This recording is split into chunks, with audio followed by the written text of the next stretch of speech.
The Whitmore estate stretched across 40 acres of manicured gardens, its Gothic Revival architecture casting long shadows in the afternoon sun.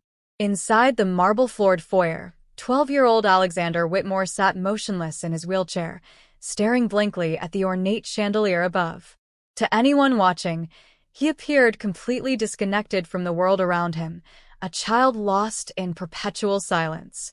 Victoria Whitmore adjusted her pearl necklace nervously as she addressed the small gathering of domestic staff. Her husband, billionaire tech mogul Richard Whitmore, stood beside her with the practiced composure of a man accustomed to boardroom presentations. "As you all know," Victoria began, her voice echoing in the vast space, "Alexander requires special care. The doctors have confirmed his condition, profound hearing loss with associated developmental delays. He cannot hear you, cannot understand complex instructions, and requires constant supervision." The existing staff nodded solemnly. Maria, the longtime housekeeper, had worked for the family since Alexander's birth. She watched the boy with genuine affection, though she'd learned to communicate with him only through simple gestures and basic sign language that barely scratched the surface of conversation. Dr. Peterson, the family's private physician, had been clear about Alexander's limitations after the accident 2 years prior. "We've tried everything," Richard added, his voice carrying the weight of parental exhaustion. "The finest specialists, experimental treatments, state-of-the-art hearing aids. Nothing has worked. Alexander exists in his own world now, and we must respect that reality." The accident had changed everything. Before that terrible day, Alexander had been a bright, chattering child who filled the mansion with laughter and questions about everything from why the sky was blue to how his father's computers worked. Now, the house felt like a mausoleum, with carefully modulated voices and movements designed not to startle the boy who supposedly couldn't hear them anyway. Alexander's days were structured around physical therapy, specialized tutoring with techniques for the hearing impaired, and quiet activities deemed appropriate for his condition. He had his own wing of the mansion, equipped with visual alert systems and specially trained caretakers. What the family didn't notice were the small inconsistencies, the way Alexander's eyes would sometimes track conversations happening behind him, or how he'd position himself near doorways when voices were raised. These moments were fleeting, easily dismissed as coincidence or wishful thinking by a family desperate for any sign of improvement. The mansion staff quarters buzzed with quiet conversations about the boy. Some wondered if he understood more than he let on, while others accepted the medical diagnosis without question. After all, who were they to doubt the expertise of renowned specialists and the grieving parents who'd spared no expense seeking answers? As the staff meeting concluded, nobody could have predicted that everything they believed about Alexander Whitmore was about to change with the arrival of one perceptive new employee. Elena Rodriguez clutched her worn leather satchel as she walked up the impossibly long driveway to the Whitmore estate. At 28, she'd worked in enough wealthy households to recognize the particular strain of quiet desperation that seemed to emanate from houses where tragedy had taken root. This job was supposed to be different: better pay, better conditions, and a chance to help a family dealing with their son's disabilities. The employment agency had been thorough in their briefing. Alexander Whitmore, age 12, had suffered traumatic hearing loss in an accident 2 years ago. He required a caregiver familiar with hearing impairment, someone patient and skilled in alternative communication methods. Elena's background in special education and her fluency in American Sign Language made her an ideal candidate, though she'd been warned that Alexander's case was particularly severe. Mrs. Whitmore met Elena at the service entrance, her designer clothing and perfectly styled hair contrasting sharply with the anxious lines around her eyes. "Miss Rodriguez, welcome. I trust the agency explained Alexander's condition thoroughly." Her handshake was firm but brief, as if prolonged contact might somehow contaminate her with the working class. "Yes, ma'am. I've worked with hearing-impaired children before.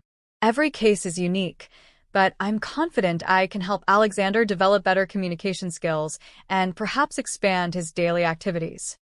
Elena had learned to project confidence during interviews while remaining respectful of family dynamics.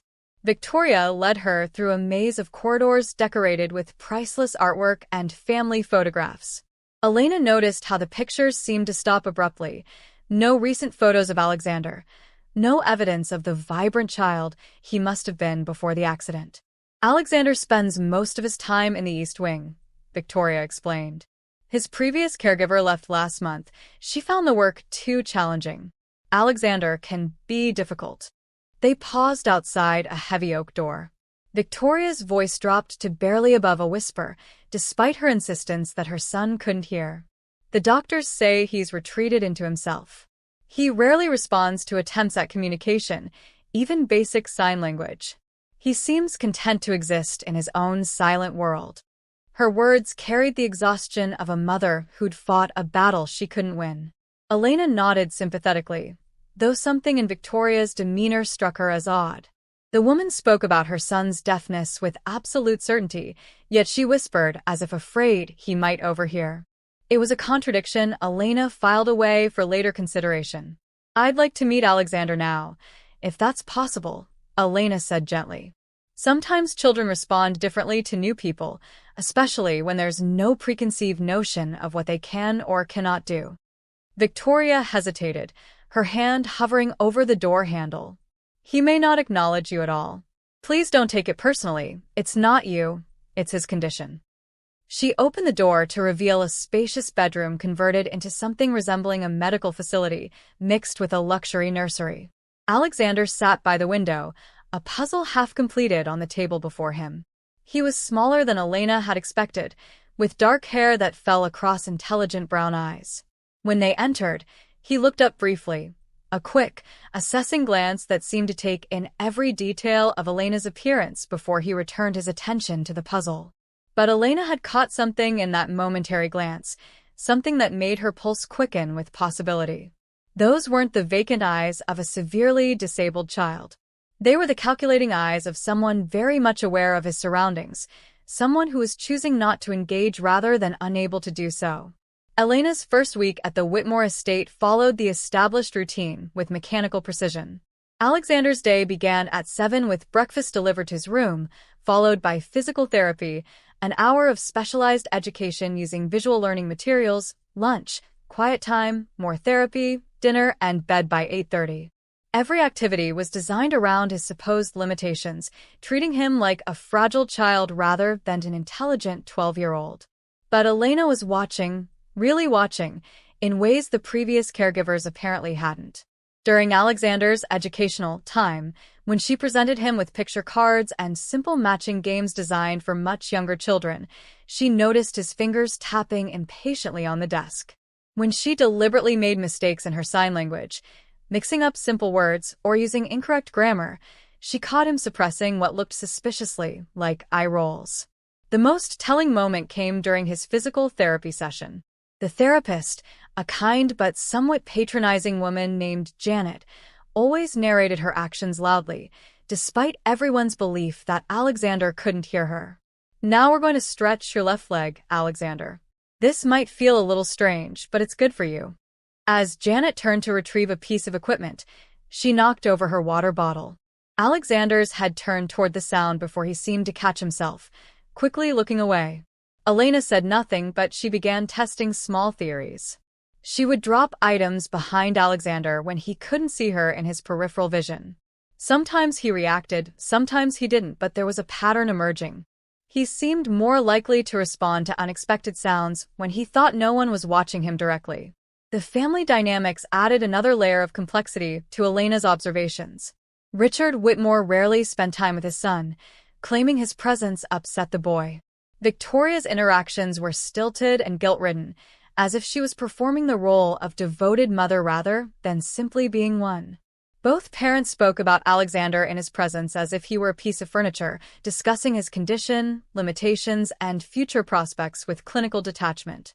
"The trust fund is structured to provide for his care indefinitely," Richard said during one dinner conversation Elena overheard while bringing Alexander his evening medication.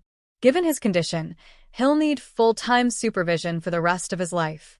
The estate will pass to my nephew when the time comes. Alexander couldn't possibly manage business responsibilities." Elena found these conversations deeply disturbing. Even if Alexander truly couldn't hear them, the dismissive way his parents planned his future seemed almost cruel.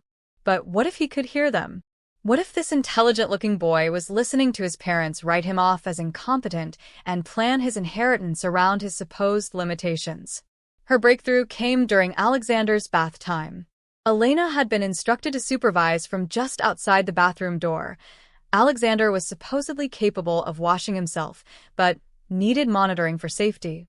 She was sitting in the adjoining bedroom, supposedly reading, when she heard Alexander humming softly to himself. The melody was complex, sophisticated, not something a child with severe developmental delays would typically be capable of creating or remembering. Elena's heart raced as she strained to listen without alerting Alexander to her attention. The humming stopped abruptly, as if he'd realized his mistake.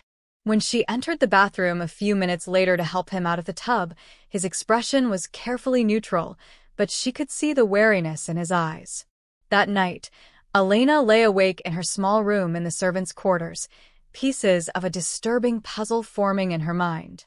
What if Alexander wasn't hearing impaired at all? What if this brilliant child was trapped in a prison of others' expectations and assumptions, unable or unwilling to reveal the truth? And if that was the case, why would he choose to live such a restricted, isolated existence? Elena knew she needed concrete evidence before making any accusations that could cost her job and potentially harm Alexander further. She began documenting every unusual behavior, every inconsistency she observed, creating a secret journal hidden in her room. Her background in special education had taught her that children with disabilities were often underestimated, but Alexander's case felt different, deliberate rather than developmental. She started varying her routine in small ways, testing Alexander's responses to different stimuli. When she played classical music during his quiet time, claiming it was therapeutic for brain development, she noticed his foot tapping in perfect rhythm to complex pieces. When she accidentally spoke in Spanish to herself, a habit from her childhood, Alexander's head turned slightly, as if he understood her muttered complaint about the weather. The most revealing test came during a staged conversation with Maria, the longtime housekeeper. Elena deliberately chose a time when Alexander appeared to be napping in his wheelchair near the library. She and Maria spoke in hushed tones about a fictional emergency, Elena's sister, being rushed to the hospital. Alexander's breathing pattern changed subtly, and when Elena glanced at him through her peripheral vision, his eyes were open just a sliver, clearly listening. But Elena's investigation revealed something even more troubling than medical deception. While organizing Alexander's medical records at Victoria's request, she discovered inconsistencies in the timeline surrounding his accident and subsequent diagnosis. The initial emergency room reports described a boy who was responsive and communicating normally despite his physical injuries.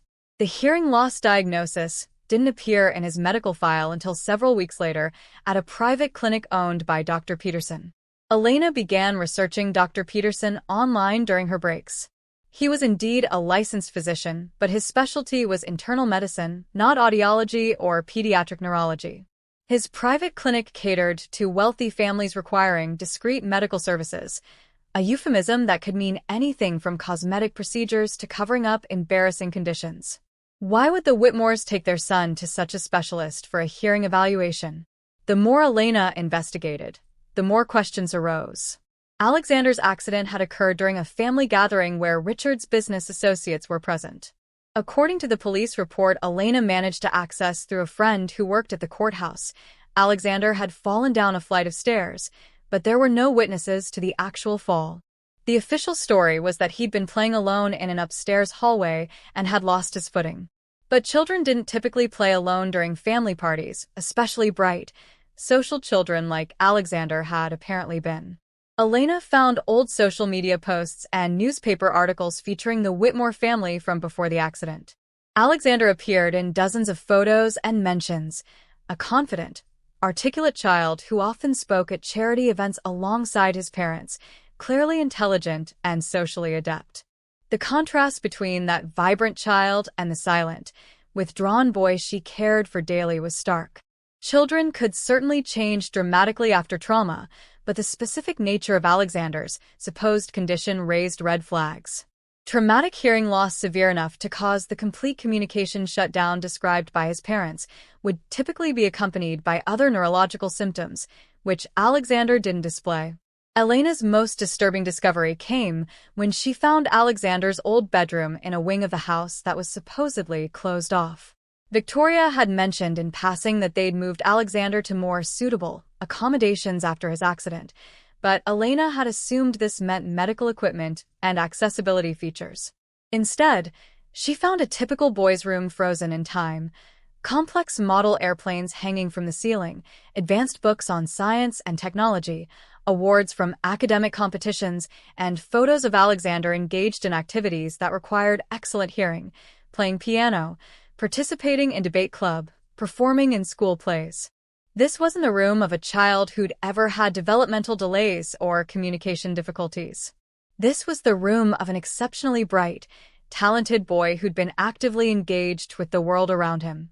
What had happened to transform that confident child into the silent, withdrawn figure she cared for now? And, perhaps more importantly, what was preventing him from revealing the truth about his condition? Elena decided on a direct approach, but one that would allow Alexander to maintain his facade if he chose. During their afternoon session, instead of the usual picture cards and simple activities, she brought a complex jigsaw puzzle, a 1,000-piece landscape that would challenge even an adult. She said nothing about the change, simply placed it on the table and began working on it herself. Alexander's reaction was immediate and telling. His carefully maintained expression of disinterest cracked slightly, replaced by genuine curiosity. He watched Elena work for several minutes, and she could practically see him fighting the urge to point out more efficient ways to approach the puzzle. When she deliberately placed a piece in an obviously wrong location, Alexander's hand twitched toward the table before he stopped himself. "You know," Elena said casually, not looking directly at him, "I've always found puzzles therapeutic.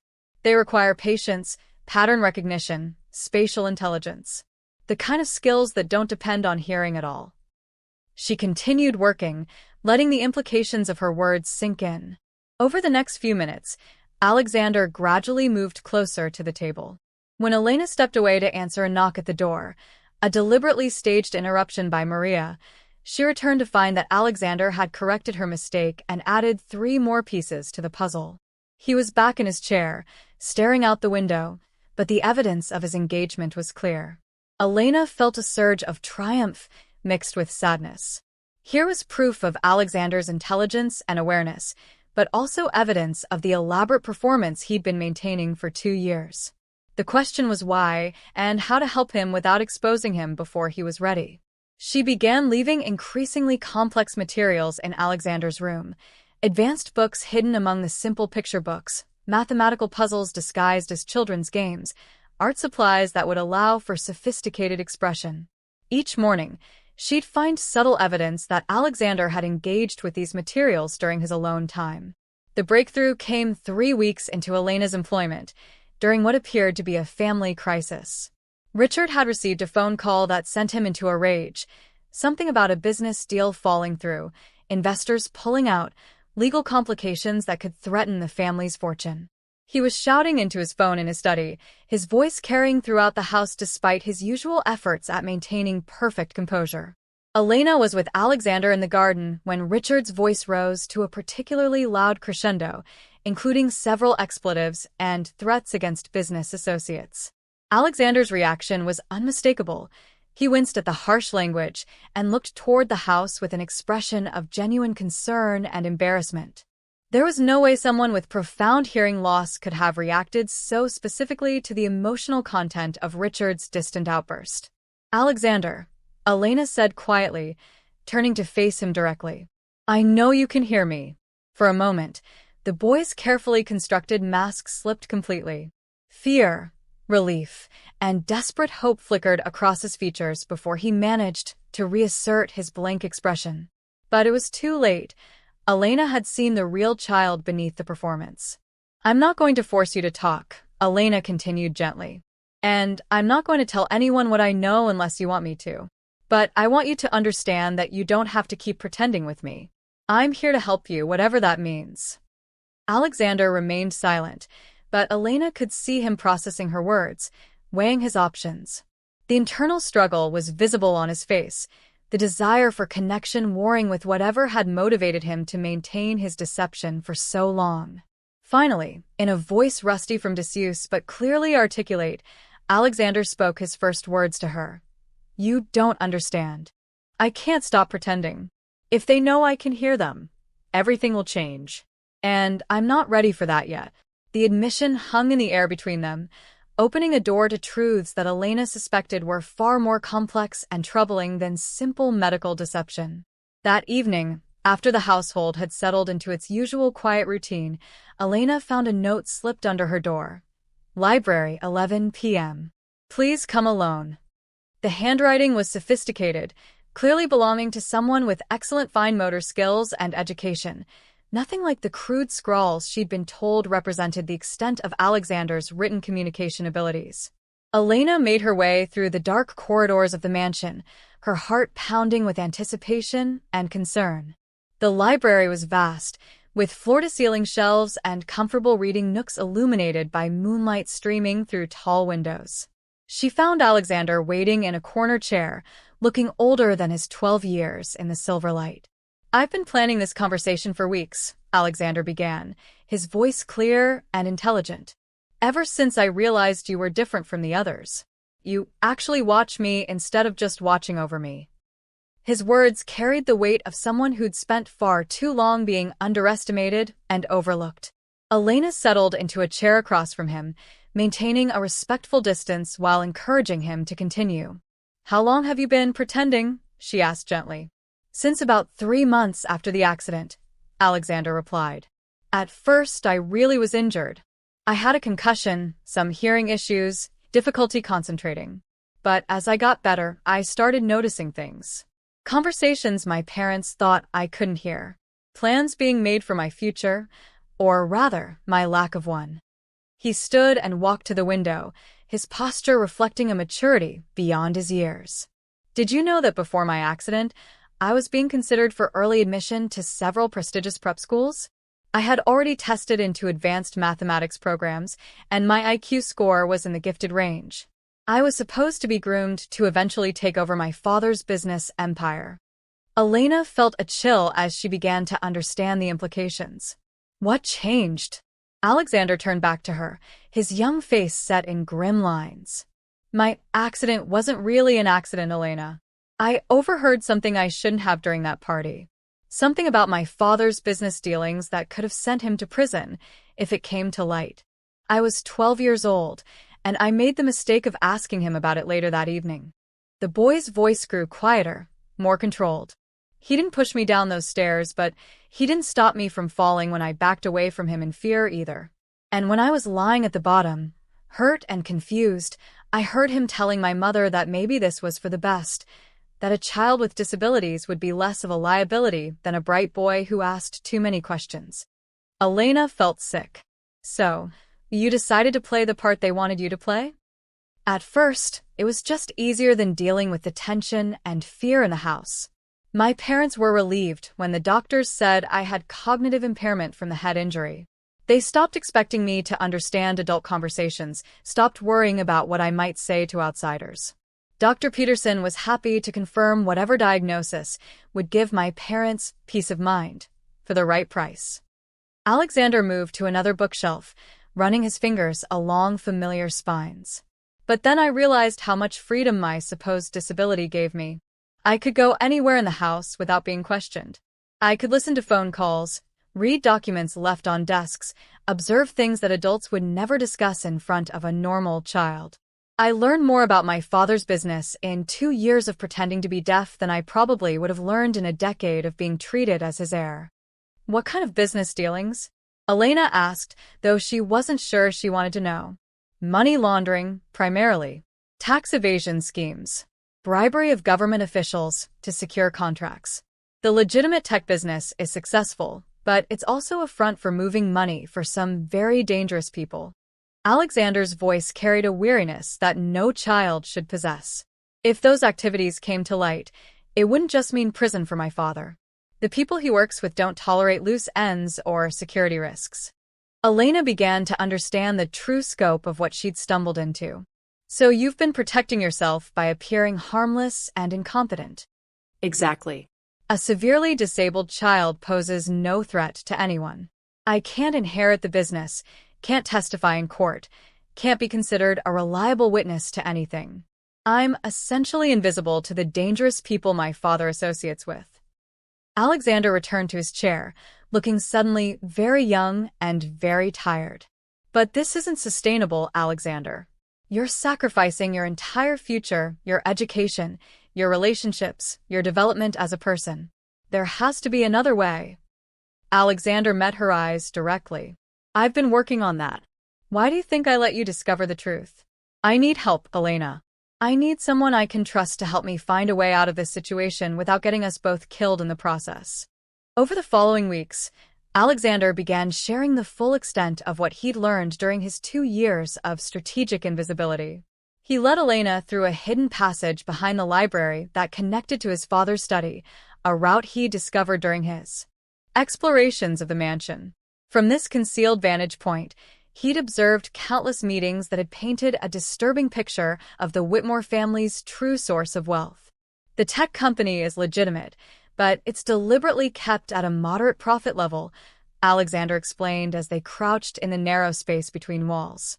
The real money comes from a network of shell companies that my father uses to clean funds for various criminal organizations. The mansion, the lifestyle, our supposed fortune, it's all built on blood money. Elena watched through a small gap in the paneling as Richard conducted a video conference with men whose faces Alexander had taught her to recognize from wanted posters he'd secretly researched online. The boy had been methodically documenting everything, creating a comprehensive file that he kept hidden in a hollowed-out book in his old bedroom. I've been preparing for the day when I might need to turn this evidence over to authorities, Alexander whispered. But I need to be smart about it. If my father suspects I'm a threat, he won't hesitate to have me eliminated. The accident that caused my supposed deafness could easily become a fatal accident if necessary. The evidence Alexander had gathered was extensive and damning. Photos taken with a small camera he'd managed to acquire, audio recordings made on a device hidden in his wheelchair, copies of documents he'd photographed during late-night excursions to his father's study. The boy had essentially been conducting a one-person investigation that would have impressed professional law enforcement. But Elena realized that Alexander's evidence-gathering had become an obsession that was consuming his childhood and psychological development. He spoke about violence and criminal activity with a detachment that worried her, and his isolation from normal social interaction had left him struggling with basic emotional connections. Alexander, you're 12 years old, Elena said gently after reviewing some of his files. You shouldn't have to carry this burden alone. There are adult authorities who are trained to handle situations like this. Witness protection programs, FBI units that specialize in organized crime. Alexander shook his head vehemently. You don't understand how deep this goes. My father has connections in law enforcement, political figures who owe him favors, judges who've been bought and paid for. The corruption isn't just about money laundering, it's about a network of people who protect each other's interests. He showed Elena photographs of family gatherings where she recognized faces from newspapers and television, politicians, business leaders, even law enforcement officials, all socializing with the Whitmores as if they were old friends. Alexander had been documenting these connections, creating a web of complicity that explained his paranoia about trusting official channels. But there has to be someone clean, someone outside this network who could help, Elena insisted. Federal authorities, investigative journalists, someone with the power and integrity to act on this information. Alexander was quiet for a long moment, then pulled out a letter he'd been drafting for months. I've been writing to Agent Sarah Martinez with the FBI's Financial Crimes Division. I've researched her background extensively. She's not from this area, has no social connections to my father's network, and her track record suggests she's genuinely committed to justice rather than political advancement. The letter was sophisticated and detailed, outlining the criminal activities Alexander had observed while carefully explaining his unique position as an undetected witness. But Elena could see the boy's fear in the careful way he'd crafted each sentence, trying to provide enough information to be credible while protecting himself from retaliation. "The problem is delivery," Alexander continued. "Any communication from the Whitmore estate is likely monitored. My father's people check mail, internet usage, phone calls. If I try to contact Agent Martinez directly, they'll know immediately." Elena studied the letter, then looked at Alexander's hopeful, frightened face. What if the communication doesn't come from the estate? What if it comes from someone who has legitimate reasons to be in contact with federal authorities? For the first time in their conversations, Alexander looked genuinely surprised. "You do that? Risk your job, possibly your safety, to help me?"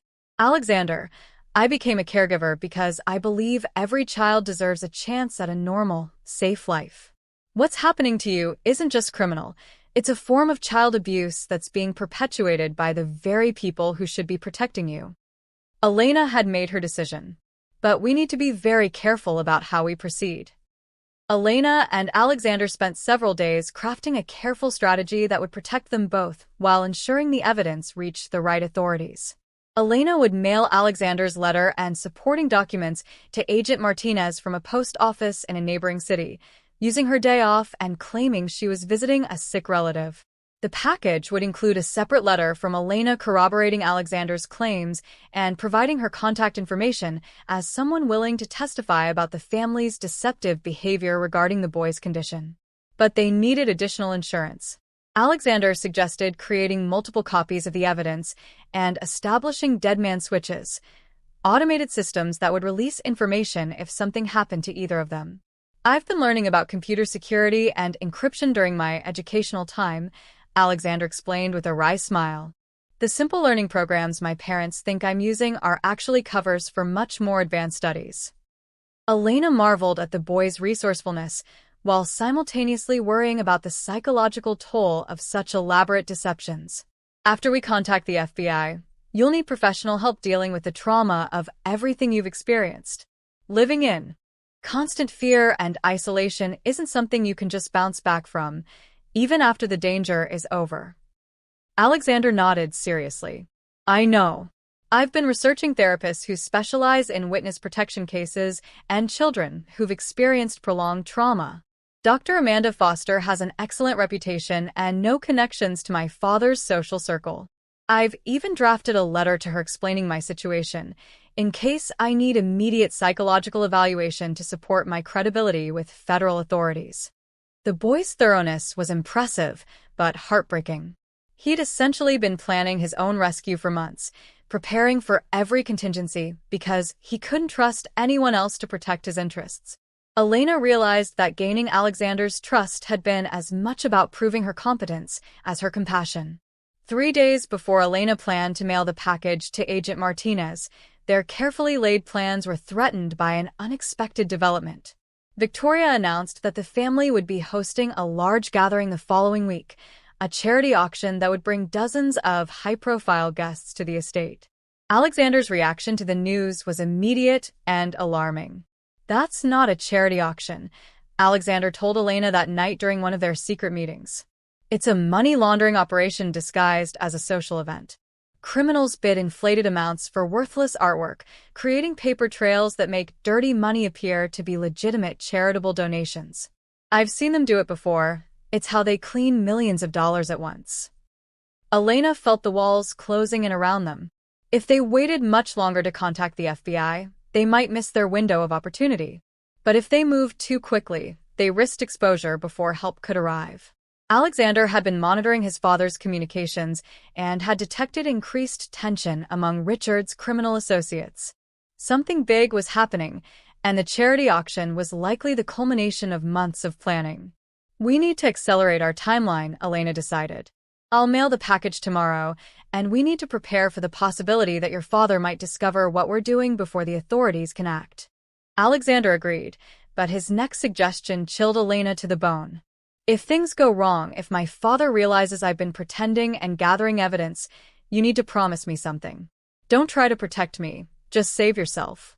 The people he works with won't hesitate to eliminate witnesses, even children." Your life is just as valuable as mine, and at least one of us needs to survive to testify about what we've discovered. Alexander, I'm not abandoning you. We're going to get through this together, or not at all. Elena's voice was firm, but she privately acknowledged the boys' realistic assessment of their danger. They were walking a tightrope over an abyss, and one misstep could be fatal for both of them. That night, Elena lay awake planning contingencies and escape routes while Alexander made final copies of his evidence, both of them aware that they were about to set in motion events that would either save or destroy them. The next morning would mark the beginning of the end of Alexander's carefully constructed deception, for better or worse. The weight of responsibility settled on Elena's shoulders as she realized that a child's life, and possibly her own, depended on the decisions she would make in the coming days. Elena mailed the package to Agent Martinez on a gray Tuesday morning, her hands trembling as she dropped the envelope into the postal slot. The die was cast, and there was no turning back now. She returned to the Whitmore estate to find unusual activity, additional security personnel, catering staff preparing for the charity auction, and an atmosphere of barely contained tension that seemed to emanate from Richard's study. Alexander was agitated when she found him, his carefully maintained facade cracking under the strain. "Something's wrong," he whispered when they were alone. "My father received a phone call this morning that sent him into a panic. He's been making arrangements, moving money, contacting people he only calls during emergencies." Elena felt her blood run cold. Had their investigation been discovered somehow? Had someone intercepted their communication to the FBI? She tried to remain calm while processing the possibilities, but Alexander's next words confirmed her worst fears. "Dr. Peterson is coming to the house today for an emergency evaluation of my condition. My father told my mother that they might need to consider more intensive treatment options, possibly institutionalization." Alexander's voice broke slightly on the last word. "I think he suspects something." The pieces fell into place with terrifying clarity. Richard Whitmore was preparing to eliminate the threat his son represented, but in a way that would appear legitimate and compassionate. If Alexander was declared severely mentally ill and committed to a private institution, he could disappear from public view permanently. Any future claims about criminal activity could be dismissed as the ravings of a disturbed child. "We need to leave now," Elena said urgently. "Pack only what you absolutely need. We'll go to the police, demand federal protection, figure out the rest later." But Alexander was already shaking his head. "My father's security team is watching everything. We wouldn't make it off the property, and any attempt to run would confirm his suspicions about my condition. We need to stick to the plan and hope Agent Martinez received our package and is already investigating." Dr. Peterson arrived that afternoon with a small medical team and equipment Elena recognized as psychiatric evaluation tools. The doctor's demeanor was different from his previous visits, more clinical, less friendly, with the air of someone preparing to deliver predetermined conclusions rather than conduct objective assessments. Elena was instructed to remain nearby during the evaluation, supposedly to provide comfort and familiar presence for Alexander during the potentially distressing examination. In reality, she suspected she was being kept close for observation, her reactions monitored as carefully as the boys'. Alexander's performance during the evaluation was masterful and heartbreaking. He presented exactly the right combination of symptoms to support a diagnosis of severe psychological disturbance while avoiding anything so dramatic as to seem fabricated. When Dr. Peterson showed him simple images and asked for responses, Alexander provided just enough inappropriate reactions to suggest serious cognitive impairment without appearing to deliberately misunderstand. But Elena could see the real terror in Alexander's eyes when he looked at her briefly during a break in the testing. This wasn't just another performance. This was a child fighting for his life and freedom, using the only weapons he had available, intelligence and deception. The evaluation concluded with Dr. Peterson recommending immediate residential treatment at a private facility that specialized in severe developmental and psychiatric disorders. The institution, he suggested, was hundreds of miles away, known for its discreet handling of wealthy families' problematic children and its extremely limited visitor policies.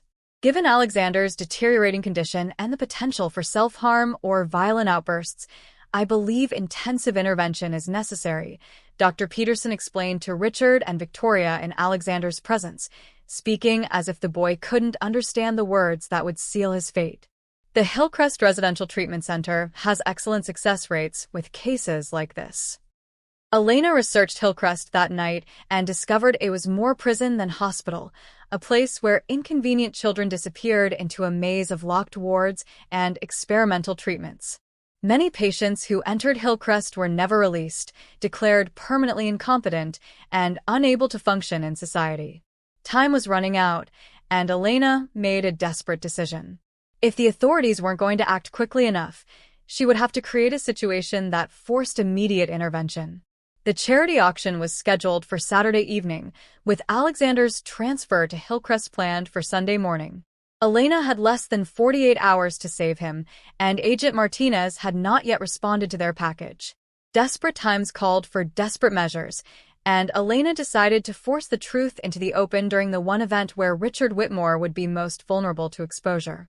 Saturday evening arrived with all the pomp and circumstance befitting a high society charity event.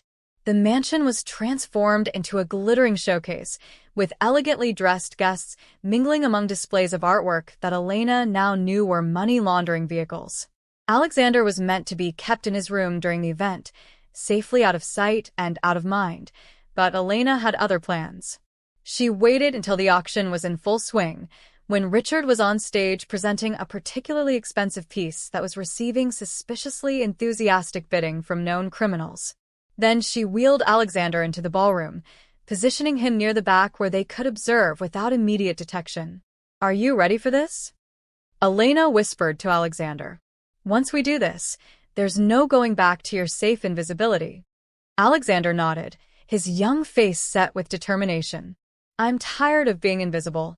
I'm tired of letting him win."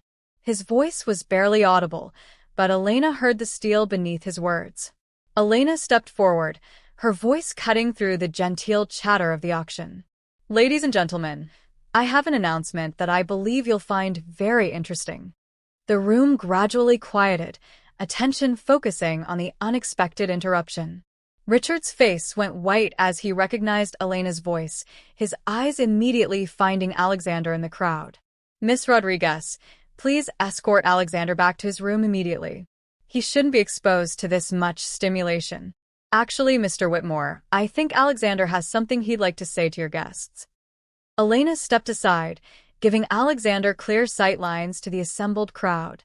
For a moment, Alexander hesitated, 2 years of protective silence, warring with his need for freedom.